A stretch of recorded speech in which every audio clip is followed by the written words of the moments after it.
welcome to this workshop again. Um, Archives for the Filmmaker is organized together with Archives Portal Europe, which is, as you can see here, the Google of archives, as we like to talk. It's a platform online at archivesportaleurope.net that allows you to search the catalogs of the archives from 30-something countries. It's called Archives Portal Europe because our aim is to preserve and put online the history that relates to Europe, intended in a loosely base. And of course, you can find archives that relate to Europe somehow, or European countries, European areas, whatever that means, really. We're trying to figure it out as we go ourselves.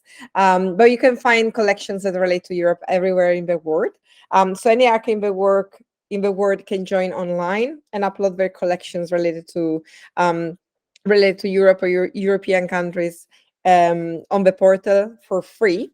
And the users can search in a Google-like manner. This is why we call the Google of Archives.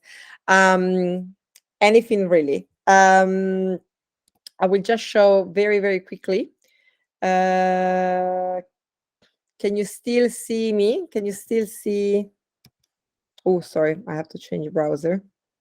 That's a problem with my computer. Here it is. Here you can see it's a very simple Google I search, and if I just search for whatever, I will get results from all the countries, your archival institutions, etc. And once you click on view, you can see either the long descriptions. I won't do that now just for time. You can see either the long description, and if you have the object, the actual document digitized online, you can then go and access directly the document. And that also relates to several film collections. And I prepared a little bit of a selection here, but which is by no means completed. And we are doing this workshop in collaboration with Marcello, which is the Italian Film Festival in Birmingham, which we like particularly because it is actually a festival that is extremely international. It's set in one of the most international cities in Europe, and it relates a lot to ideas of migration from all over the world, identities, plural identities, multiculturalism, etc. So we like to keep it multilingual and international, and Marcello was a bit of a good venue for us to discuss. Besides, Matteo, that introduced himself first, presented this work that we will discuss today at this year's edition.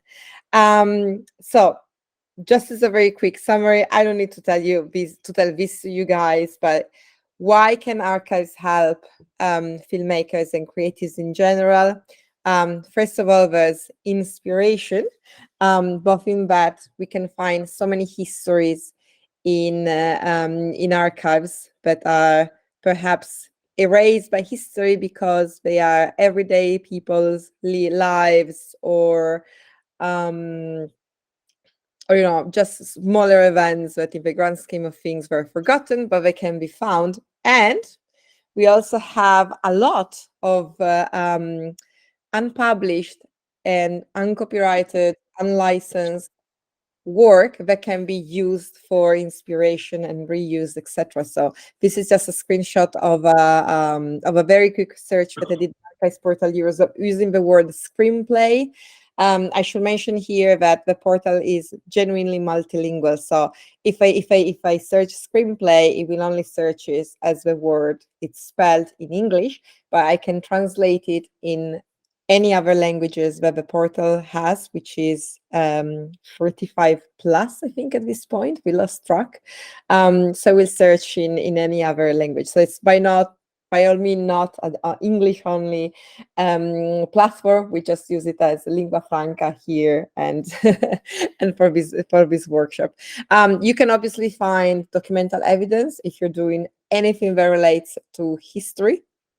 But it's not really just historical research, it's also for anything that may be a period project that you have that you want to check. Again, the archivists are your friends, and a platform like Archives Portal Europe can help you both to do it yourself, and you can ask help. It's one of the services that we... Yes, please. I heard noises. Sorry, I just continue, but please feel free to interrupt me. Just, I'm not sure if anyone was trying to speak. Write it on chat and I'll get back to you, I promise. And then there's direct usage. So you can actually take the documents and show them. And this is a screenshot from the work that we did with Matteo Bernardini for the project that we are about to present. There is obviously a copyright issue, which is usually the most important obstacle that you can experience when searching in the archives, apart from the vast amount of material itself. But for that, ask the archivist, whether they are digital or live. Just for your reference, copyright is a very tricky thing. I remember I was working as a video editor at a certain point for the Italian oil company, doing marketing and advertisement mostly. So we had, as an oil company, they had a very good team of lawyers, as you can expect. And when we asked questions about copyright, they dag and they couldn't find a solution. So it's an extremely tricky thing to handle. So I don't want to get into that here, but just as a very small introduction to what this is, it could be summarized in ask your archivist.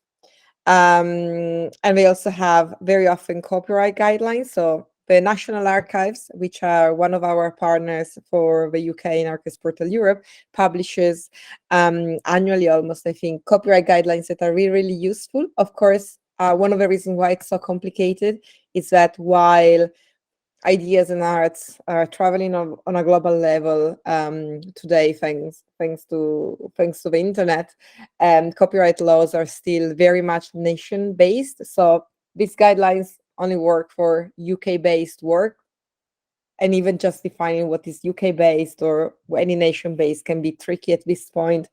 But for historical work is slightly easier. But they're still quite useful, even if you're based in other countries, just to get an idea of what the problems are. So I won't get into this slide here, but just give you that if something is copyrighted, it means that you need to have permission to use it.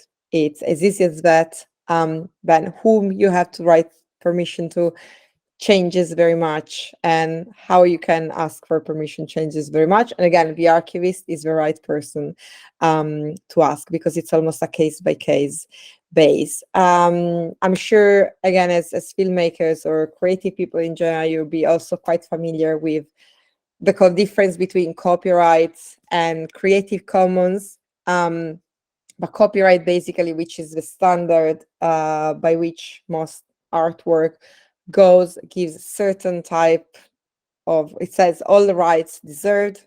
So it means that you, or the person that creates the work, retain complete, that produces the work, sorry, big difference between who creates and who produces. But they both have rights, which are commercial rights, moral rights. But there is the fair use clause, at least in Anglo-Saxon countries, but that can be applied in many other countries. So there are ways around if you want to use some work that is copyrighted, and this is usually if you're doing something that relates to news, if you do something for education or non-profit purposes, if you're doing something that needs to use some copyrighted material, but it's really just to give context, and it really depends on how much you use it. Usually up to 5% is good. Again, ask the archivist. Creative Commons licenses decide that they have different type of licenses. I don't think we need to get into that today. But of course, if you have any questions, please ask. And it's again something that archives like to use. Very often collections where it is unsure who the owner is it will be the archives holding the material that can decide about a collection, and in general archivists like Creative Commons, because it's something that allows the material to be used and shared and be out in the public while still retaining some rights on the work. And there is obviously public domain, either because things were created. Sorry, I'll just make sure someone doesn't want to join. Yes. Sorry, I'll go back to the presentation immediately. Does anyone have any questions, by the way, since I interrupted my flow? I would like to precise, sorry, it's about these moral copyright issues. Could you, because I'm not sure that I understand in correct way, this moral rights, yes? So I can use as an author, director, or screenwriter, some archival material if I will not make changes and I will take care about honor and reputation, or could you tell again how it works? No, just part of a copyright. There are the commercial rights, which pertain to the financial part, but there are also moral rights, as in you as the holder of a copyright can block a work to be used if you don't agree with it politically, for example. If a relative of let's say a piece of music that was composed, um, anyway, if an archive, let's say if an archive holds the copyright of a collection, but they don't like that something is used perhaps to spread, neo-Nazi ideas, for example, they can block it if they have the moral rights to the copyright. And of course, to protect the honor reputation of a copyright holder, so not using something to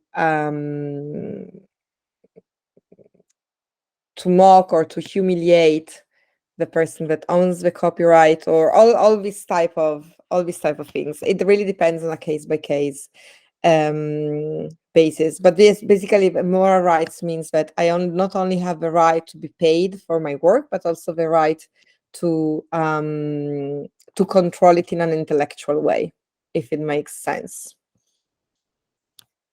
Does that Thank you. give some clarification? Okay, thanks.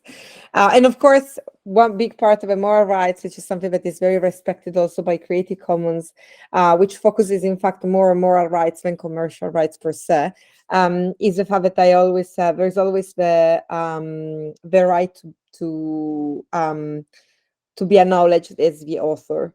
So even something that has expired, was copyright has expired, the archives can still ask, and they usually do, and they should do, ask to be acknowledged as the source of that document, and also ask for the actual author of that document to be used. If you find any document that is license free and you can use it as your own, but you should still give the right credits, even though you have a right to do whatever you want with it. This also applies, by the way, in public domain, maybe not in a legal way, in a legal level, but in a good practice, fairness level, so to speak. But public domain, there is artwork, music, for example. How many times as filmmakers we use music that we can just download for free and not even recognize, not even acknowledge, just because it's there and we can use it. So sometimes this stuff is created without a license. Most of the time it's expired. So I'm quoting with the law of Europe and the UK right now. But things that were unpublished, like the screenplays, there is a good selection of screenplays on Orchesportal Europe, for example, that were unpublished. Perhaps I'll give you an example, the archival collection, the documental collection of a production company. They receive tons of things. Maybe 5% of these is actually produced, but the material stays there. And 50 years after the death of the author, you can potentially go there as a producer and find this poor, unpublished, uncreated screenplay that can see a new life, and you don't have to pay royalties for it either. Or 70 to 90 years after the death of the author, it changes a lot. Or in the case of film, audiovisual material, which is what we are talking about mostly today, it's 70 years from the first release. So you may know the very famous case of Mickey Mouse that will go into public domain in 2024. And because these laws were created when audiovisual material was fairly new as a medium, people weren't thinking of having something created now that will still be relevant 100 to 200 years from now. But it is the case sometimes, and Mickey Mouse definitely one of them. It's still an extremely lucrative and worthy product. So you may have followed there's a big controversy with Disney trying to change the copyright laws specifically for Mickey Mouse, or try to find ways so that they can retain their kind of usage of Mickey Mouse. But even then, it will be the way Mickey Mouse looked like in 1928 when the first Mickey Mouse film was released. So it gets extremely complicated. And again, I won't get into that. I just think it's a fascinating story of how what is historical archive material can be as valuable now as it was when it was created, even if 100 or 95 years in this case passed. Sometimes productions don't renew the copyright license because they think that whatever they created, I think every 20 or 30 years is not worth it. But sometimes they're wrong. So it's the case of A Night of the Living Dead from 1968, which is still highly regarded, watched, loved movie. And you can find it for free on any platform because it's copyright free. The non-restored version, because the restored version was then released in part to create a new license that will save, at least in part, ownership over the work. And so because we made changes to the original in order to preserve it, that is copyrighted. Interesting story. Or anything really that is basically more than 100 years old, published or unpublished, especially if it's unpublished but published as well. Most of the cases you can sort of use, but it may not be completely in public domain. So this was about audiovisual archives in general. So I just created a series of a bit of a list actually of material that you may want to see and check out. But if you want to use for a documentary, for a feature, for inspiration, to recreate in some experimental work that you're doing, any kind of film, these are the main categories of places where you can go and check it out. There are films and audio collections in public archives. And I prepare for one of the main examples I like, because I personally use them a lot, is from the National Archives of Switzerland. They have all the trilingual cinegiornali or newsreels produced all the way to the 1980s. And these are collections that are held at the National Archives. Like most archives have some audiovisual material at least, and in the lucky cases they are digitized and available to see online, because in many cases there has been a recognition of how worthy they are of being used, of being out there for people to use. I find very fascinating what's been done now in the past 20 years with homemade movies. It's also an interesting thing what will happen in the future with the enormous amount of audiovisual material we are all producing with mobiles that are in many cases better than professional cameras were 30 years ago.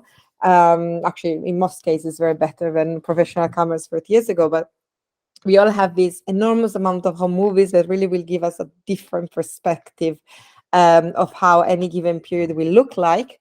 But of course, homemade cinema was basically born with cameras itself, and since then it has been a growing part of our audiovisual heritage. And I can think of at least one case, there are probably others, but archives or associations that are specialized in the preservation of homemade cinema. Well, homemade cinema. So homemovies.it, it's a Bologna-based Italian association that has created an audiovisual archives only dedicated to home cinema, and anyone can make a donation. My grandfather had a small 16 millimeters camera, and I digitized the material, and I could donate the film or reaction material there. And so my birthday party as a child will stay forever in the archives, and we have thousands and thousands of material like that. But public archives have all sorts of collections, private collection, they can have anything, but they're also like, material that the archives itself produce, like events at the workplaces, conferences, educational material, all type of things. There are obviously film, music, and TV companies' archives, and sometimes the difference between the audiovisual historical archive and what's available on streaming in their platform has been deleted, or it's been more and more blurred. If you think at platforms like BBC iPlayer, or in Italy RaiPlay.it with RaiTech, because very often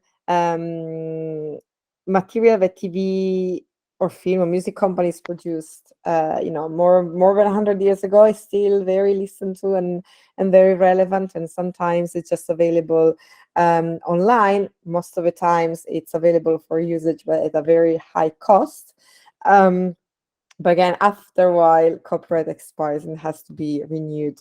So sometimes we don't do it, and you find yourself with having amazing material. Another place where you can find fantastic audiovisual material to use, which is not obvious in this case, is business archives. Many companies have audiovisual archives that are really as good as Cineteche very often. They may have commercial marketing material, documentaries about new infrastructures, etc., etc. And I have, again, I'm sorry for being so Italy based, but it's you can hear from my accent my specialty, but I'm sure you will find in your countries a similar example, and I will be happy to hear about it, by the way. But for example, Bernardo Bertolucci, one of the biggest Italian filmmakers of the 20th century, started his career as a documentarist for the Italian oil company Eni. And for example, he followed a crew going and install a pipeline that connected Iran all the way to Europe and to Italy. And he made a documentary called La Via del Petrolio, the oil route, that was recently screened at the Venice Film Festival, and it still holds a lot of interest. Audiovisual interest, and you can see Iran in the 1960s, and it's extremely interesting as audiovisual heritage. So business archives, not just big companies, trade unions have fantastic audiovisual collections very often, even just small companies. And again, the more and more cheaper it gets to produce audiovisual content, the more you will find it even in small companies.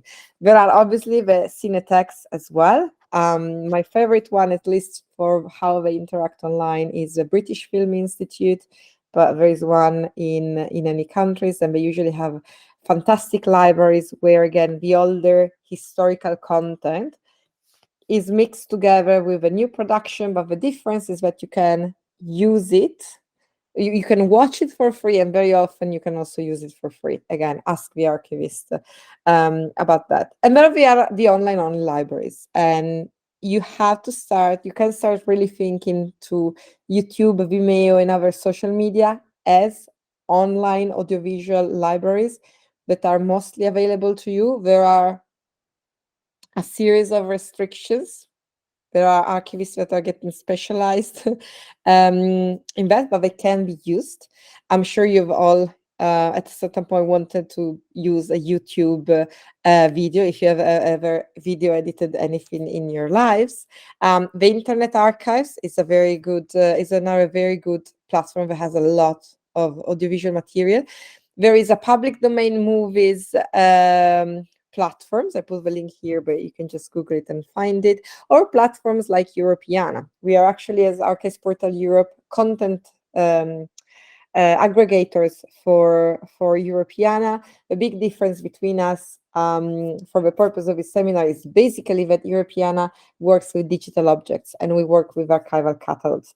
But things that you find in Europeana, you will find for everything you have there, the copyright description, and very often you'll find out it's license-free material that you can use. But again, if you have any doubt, ask Europeana. I made a short, just to finish my presentation, APEV selection of material. I have already mentioned the cinegiornali, the newsreels from the Swiss archives, and I just found a list of 6 by running a very quick film search on the portal, but I will definitely invite you to use more. I will definitely invite you to use the portal to search more stuff and possibly use it. And if you want to do it, do. Just to summarize, at APEV, please do contact us if you have any project that you think you may want to use archives with. We offer assistance of all types of research, whether it's archival research or finding footage, documents, getting permission to use it, etc. Co-development in the story according to the documents that you found, etc., etc. We offer up to 53 hours for this, and we also have small creative grants that are based on doing archival research for creative projects. So do get in touch. And I will now leave the floor, if there are no questions, to Matteo to talk about a little bit of a project we've been mentioning so far. Sorry, I'll stop presenting. But are there any last minute questions, or I'll give the floor to Matteo? Thank you. Okay, then I start. Is that okay? Yeah. Cool. Thank you very much for your presentation. First of all, as a director/producer myself, it's very interesting indeed. The project I and Marta worked together upon was quite peculiar because it was, correct me if I'm wrong, Marta, but it's a project that was born out of the European Commission. It was European funds involved that required for 10 selected projects to be made, to be made in terms of short films, to be made using historic archival materials. And such materials had to appear within the films. So, sorry, just as well. It was basically because I saw before, at least there were some friends from the National Archives of Malta who were partners, but it's a project that was financed by the European Commission. It's called Digital Treasures, and I will invite you to all to go and check it online because you can find a selection of documents that they wanted to use. And sorry, Matteo, go back to you. Oh, no, thank you very much. Do interrupt me if I'm not correct enough. But basically, this very specific project required for the archival materials to be the protagonists in a way of the project. Whereas, whenever you are searching as filmmakers, as producers, as researchers for films, it's not really a necessity to have such materials to be then the protagonists of your film. They can become tools. In this case, they were not just tools. There was a specific requirement to have them in a way the protagonist. So Marta and another researcher named Stefania Pero, she's Italian as well and living in Spain, they worked actively on creating short film script based on archival materials from Spain mostly, and then all over Europe, because the assignment was to produce a short film about the Santiago's Walk. And what came out was this short film whose main language was Spanish, and whose final title we decided to give it was Historia en Camino, which translates to a walking history. Because within this short film, the main theme was having actually all of Europe historically, politically, artistically, culturally participating into the Santiago Walk. So what the next step was for me to be involved in the project. I received the script, and then I received many of the archival materials that they had worked on, which means by that the photographic high definition copies of the specific material, whether they were, manuscripts from the 10th century or documents from the 15th and 16th century, legal documents from the 15th and 16th century, or even paintings and archival photographs and pictures. So I received all of that material, and then I had to find a way on how to use it from a director's perspective. Now, I am mostly a live action director, but during the pandemic, since the pandemic was particularly severe in Italy during 2020, I found myself without a job. Like I'm sure that many of you can relate to this. I found myself without a job, and actually during the first half of 2020, not knowing when I could start working again, and especially seeing all the projects that I was working on, being thrown out of the window because they all involved actual flesh and blood collaborators, which of course I could not rely upon due to COVID. So I'm also an illustrator, but up to that point, I never let the two activities sort of collide and come together. And it may sound horrible to say it, but the pandemic was actually the good occasion for me to start experimenting. And I'm, again, a live action director and an illustrator, but I'm not an animator. So I basically invented an animated style in a way which relies upon, as an inspiration, it relies upon paper toy theaters from the 18th and 19th century. So basically, I move around the characters as puppets.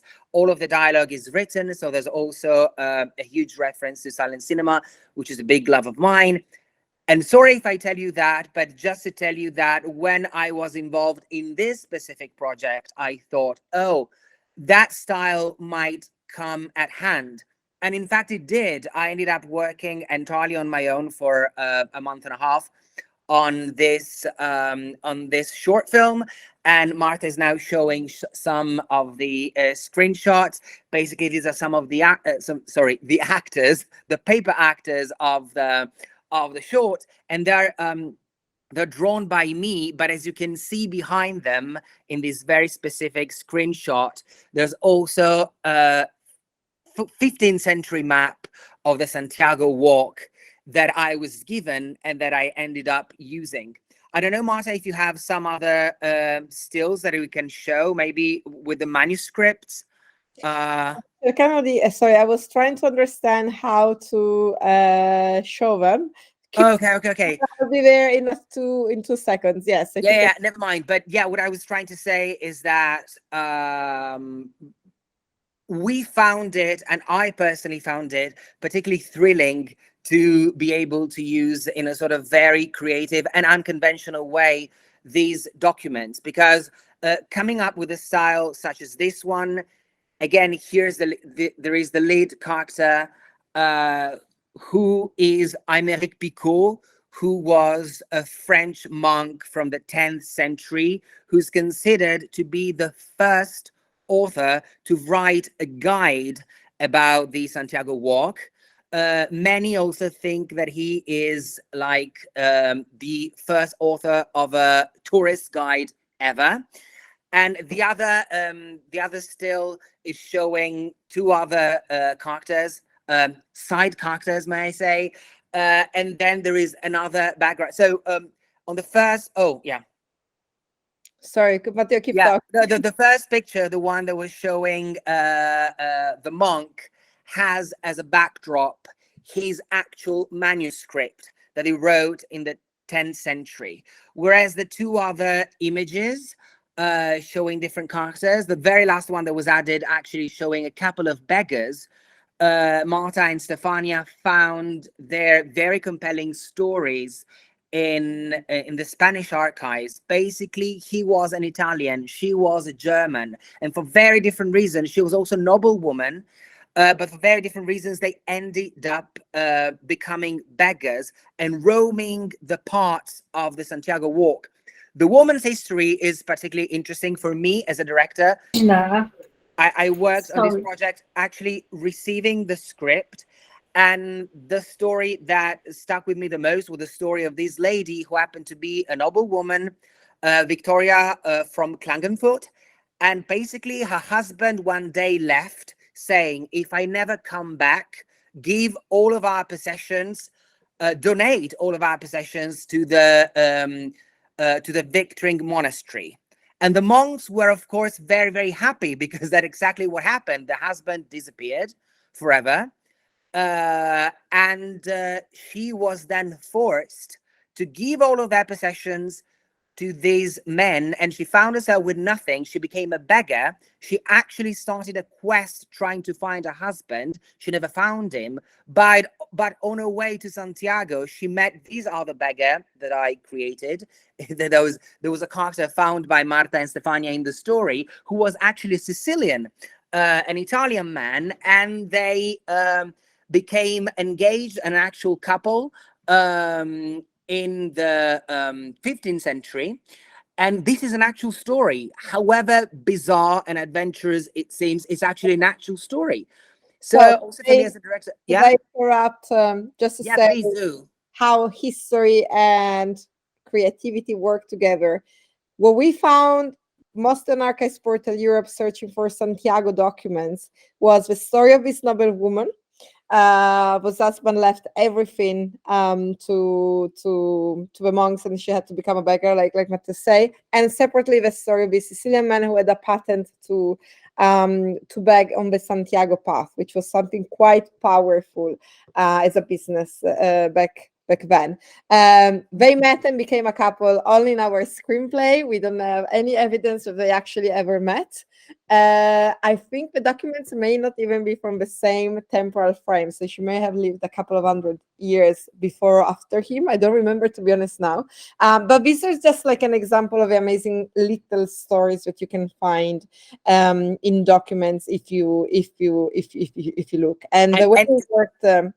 And we didn't show in the end, in the final film, in the final cut, the actual document telling her story, but we do have it. We do have the actual handwritten document telling the story.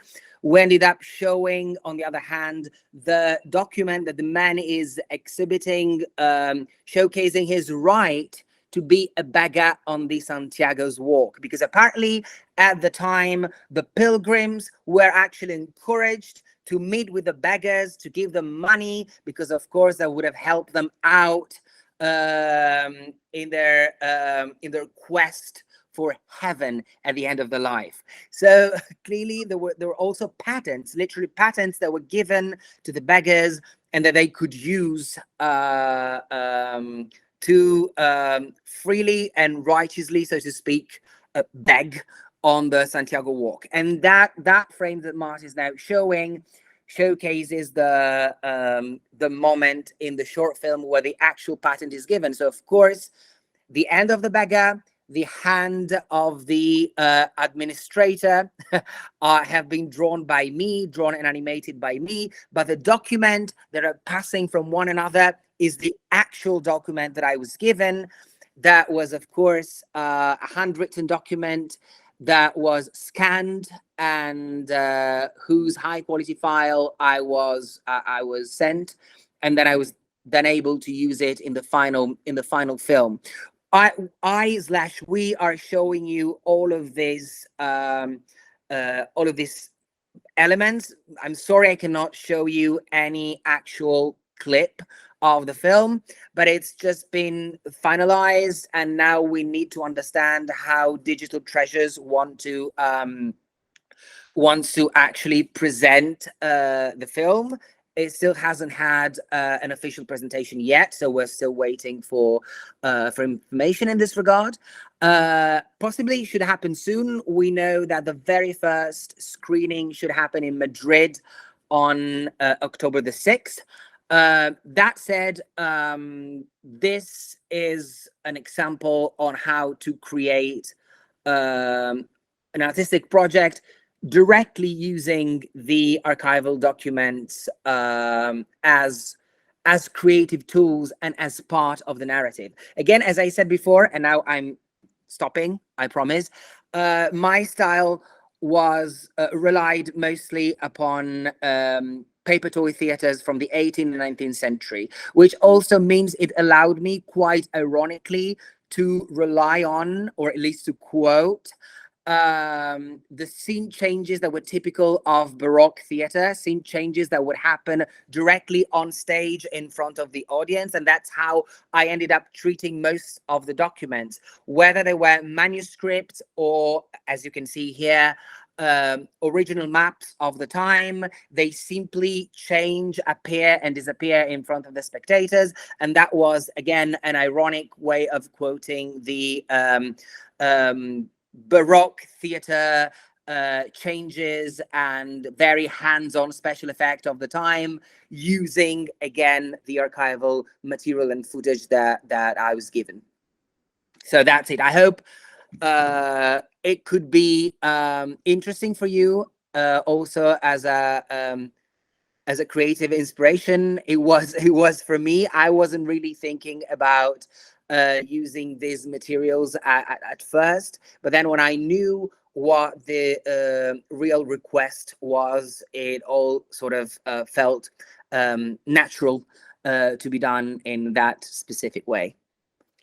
Thank you very much, Matteo. Thank you.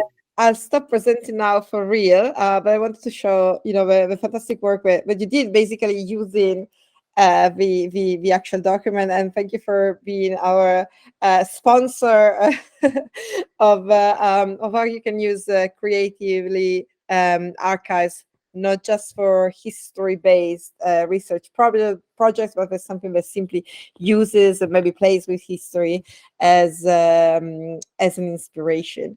And as I said, of the work that we do now, we have this Digital Treasures project as an occasion, but in general, at Archives Portal Europe, we are happy to sustain development and research for various projects, whether documentary or fiction or whatever you may have in mind. So yeah, stay tuned. We will launch the grants fairly soon, hopefully, as well. So to give an actual, help, not just in man hours, but in concretely as well. Does anyone want to say anything about their projects or have any last minute questions? We're very happy to stay another couple of minutes to discuss that.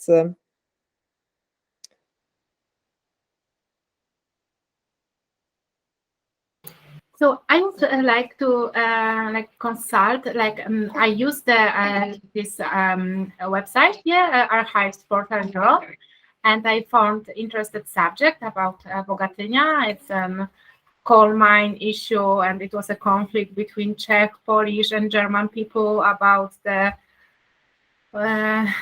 work of coal mine that the Polish government do not want to close it, and it was problem with water close to the Czech and so on. And I'm preparing a theater play about that. It's based on, and I would like to use also our archive materials, and not only oral stories but also archives. And I found something on the website, but it's written that there is nothing, only written that contact this institution. I could not find exact documents what I'm looking for. Yeah, so the documents may or may not be digitized, and it may or may not be available online. That unfortunately really depends. But again, if you want to get in touch, sorry, I'm sharing my screen again.